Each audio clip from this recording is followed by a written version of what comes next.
하둘셋 하둘셋. 안녕하십니까. 사마에럴입니다. 알랭 시피오 필라델피아 정신 제1부 제1장 중에서 공산주의 시장경제 보겠습니다. 24페이지. 사마에럴 TV 절차 구독 추천을 부탁드리고 유튜브 구독 재생목록을 추천합니다. 현실 공산주의 학교에서 훈련받고 시장의 혜택에 솔직하게 전향한 세배우목들의 지배계급은 필라델피아 정신 및 그것이 갖고 있는 법에 대한 존중과 참여민주주의라는 이상에 공감하는 것이 거의 불가능하였다. 반대로 그들은 극단적인 자유주의 교리에 기꺼이 가담했으며 그 속에서 자신들의 오래된 확신들을 재발견하였다. 자신들은 경제의 내재적 법칙을 무지한 대중에게 부과해야 하는 계몽된 전의를 구성한다는 확신 및 실정법을 이 법칙에 합치시켜야 할 필요성이 있다는 확신이 그것이다. 그들은 여전히 변하지 않고 있는 합법집성의 개념 속에서 프로레탈리아 독재를 시장 독재로 대체하는데 아무런 어려움을 느끼지 않았다. 소비에트 법률가들이 부여한 정의에 따르면 사회주의 합법직성은 프로레탈리아 독재와 사회주의 건설을 현실화하기 위한 방법이며 언제나 사회주의 국가의 행위수단이자 사회주의 국가의 역사적 임무를 실행하는 데 장애물이 될 수는 없다. 유럽 공동체보다 훨씬 전에 이미 소비에트 연합은 정치적 또는 합법적 체제라는 말이 아니라 공산주의의 건설이라는 말로 스스로 정의했다. 공산주의의 건설은 소비에트 연합이 스스로 제정한 법률들은 그보다 훨씬 상위에 있는 합법집성의 이름으로 언제든지 위반할 수 있도록 허용한다. 그 합법집성이란 사회주의 사회에서 살아가는 규칙의 합법직성을 말하며 권력만을 알 수 있고 권력은 그 내용을 언제든지 수정할 수 있으며 그 위반을 제재할 수 있는 그런 합법직성을 말한다. 과거 공산주의자들이 신자유주의론에 쉽게 전향하는 것을 이해하고 그러한 결합의 규범적 효과를 간파하는 데에는 이 문장을 25페이지 세계가 된 세상에서 세계경제의 규칙으로 대체하는 것으로 속하다. 시장으로 전향한 공산주의자들은 단순히 극단적 자유주의 혁명에 동조하는 것만이 아니라 그들의 교묘한 표식에 거기에 새겼다. 자유주의 전통은 1948년 세계인권선언에서 말하는 법치의 필요성, 즉 근대 이후 국가에 의해서 육화되었으며 개별적 이익들은 초월하고 개인의 권리들을 보증하는 제3의 기관이 필요하다는 점을 결코 의심하지 않았다. 반대로 이러한 형이상학적 국가는 언제나 마르크스주의 교리에서 비난받았는데 이에 따르면 국가는 지배계급의 손에 들어있는 도구에 불과하다. 그러므로 이 국가라는 도구는 자본주의의 땅에서는 타도되어야 하며 공산주의 땅에서는 프로레탈리아 독재에 복무해야 하는 것이었다. 이러한 관점은 법치국가 개념보다 시장 독재에 훨씬 더 부합하는 것이다. 또한 그러한 관점은 세계를 서양화하는 두 가지 기획이었던 자본주의와 공산주의의 역사적 결합 과정을 지배한다. 이 과정은 국가의 소멸과는 아무런 상관이 없으며 차라리 국가를 사유화,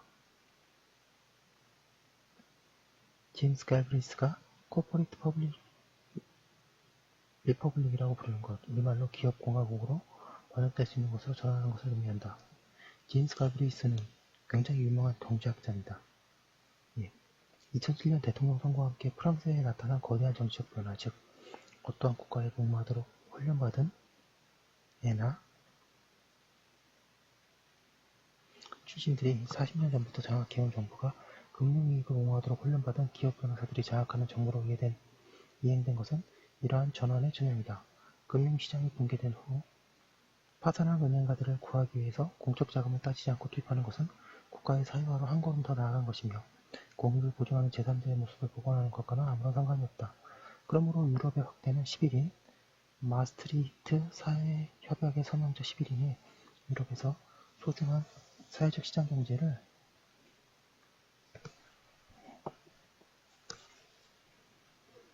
도움으로 확대한 것이 아니라 11인이 유럽에 언제나 적대적이었던 극단적 자유주의자들과 탈공산주의 26페이지 국가들의 지도자들이 결합하는 것을 가능하게 만드는 것으로 귀결되었다.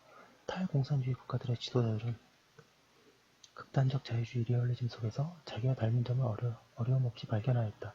극단적 자유주의 리얼리즘은 경제법칙의 보편적 효력에 대한 동일한 믿음과 이 법칙을 정치적 심의의 장에서 발탁하는 동일한 결정을 과학적 사회주의와 공유한다.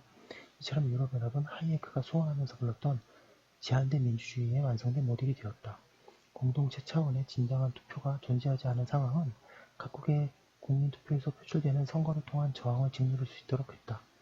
유럽연합 회원국들의 지도자들은 덴마크 유권자들에 의한 마스트리히트 조약의 거부, 아일랜드 유권자들에 의한 니츠 조약의 거부, 프랑스와 네덜란드의 아일랜드 유권자들에 의한 유럽 헌법 조약의 거부를 차례차례 우회하게 이르렀다. 투표의 결과는 그 투표를 조직한 자들의 바람에 부응할 때에만 구속력 있는 것으로 간주하는 것이 관행이 되었다. 그러한 현실들은 당연히 유럽 유권자들을 투표함에서 멀어지게 하고 유럽이 세계의 다른 곳으로 헌신적으로 펼치는 민주주의적 교훈의 가치를 떨어뜨릴 뿐이다.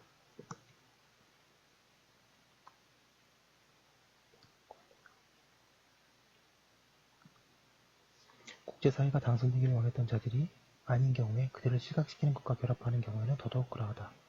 이처럼 유럽의 확대는 유럽식 사회 모델의 토대들을 확정하는 것이 아니라 필라델피아 정신의 전복을 제적하였다.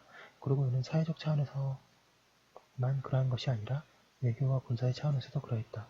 새로운 유럽은 사람들의 반대에도 불구하고 국제법과 인권을 침해하면서 치러진 테러와의 전쟁에서 미국과 영국 편에 섰다. 이제 유럽은 중화인민민주주의공화국 헌법이 공산주의 시장경제라고 부르는 것이 전 세계적 차원에서 부상하는 데 나름 자기의 방식으로 참여하고 있다. 자본주의와 공산주의가 공통으로 갖고 있는 토대 위에 서 있는 27페이지. 이 혼합체제는 만인의 만인에 대한 경제, 자본과 상품의 자유로운 이동 및 개인의 효용의 극대화를 극단적 자유주의에서 빌려왔으며 제한적 민주주의, 법의 도구화, 즉 법의 지배를 법에 의한 지배로 대체하기, 수량화에 대한 강박관념, 그리고 지배자와 피지배자 사이의 총체적 신분 단절을 공산주의에서 빌려왔다. 이 체제는 모든 나라의 지배계급에게 서민계급의 운영과 완전히 결별하면서 복지국가의 정치적 민주주의 또는 사회적 민주주의가 허용되지 않았던 것, 막대한 방식으로 부를 축적할 수 있는 가능성, 공산주의가 허용되지 않았던 것을 제공한다. 이처럼 새로운 과두정은 국민연대 시스템의 재정부담을 면제받기 위하여 시장의 자유화를 이용하며 그들의 벼랑과 벌어들인 부의 대부분은 공공재의 사유화에 기인한다. 크리스토퍼 라쉬의 적절한 표현을 따르면 엘리트들의 국가 이탈은 전통적인 자본주의 기업가하고는 더 이상 별 상관이 없는 새로운 유형의 지도자들, 비즈니스를 전직한 고위 공무원들 또는 구공산주의자들 또는 마오주의자들에 의해 주도되고 있다. 동서를 불문하고 이러한 지도자들의 상당수는 마르크스 레닌주의 또는 마오주의 학교에서 훈련받았으며 경제의 탈규제화, 이론과 공공재의 사유화 등을 열광적으로 받아들였다. 그들은 사실 과거에도 공공재 주된 조직자이자 수혜자였던 것이다. 이러한 이데올로기적 계보는 중국과 러시아, 그리고 동유럽이나 중앙아시아의 고공산주의 나라들에서 명확하게 나타난다. 뿐만 아니라 서양의 나라들에게서도 분명하게 드러난다. 유럽연합 집행위원회나 프랑스에서도 마찬가지로 대부분의 신보수주의 설교자들은 과거의 극적화 활동가들이며 공기업의 민영화와 그 경영들은 현기증이 날 정도의 급여 인상 덕분에 과도적이 번영될 수 있었다. 약간 편향적인 글이기도 한데 이분께서는 공산주의 시장경제를 이렇게 좀 이상적으로 바라보고 계신 것 같습니다. 여기까지 한 거 올려두고 잠깐 쉬었다가 다음 거 이어서 하도록 하겠습니다. 잠시만요.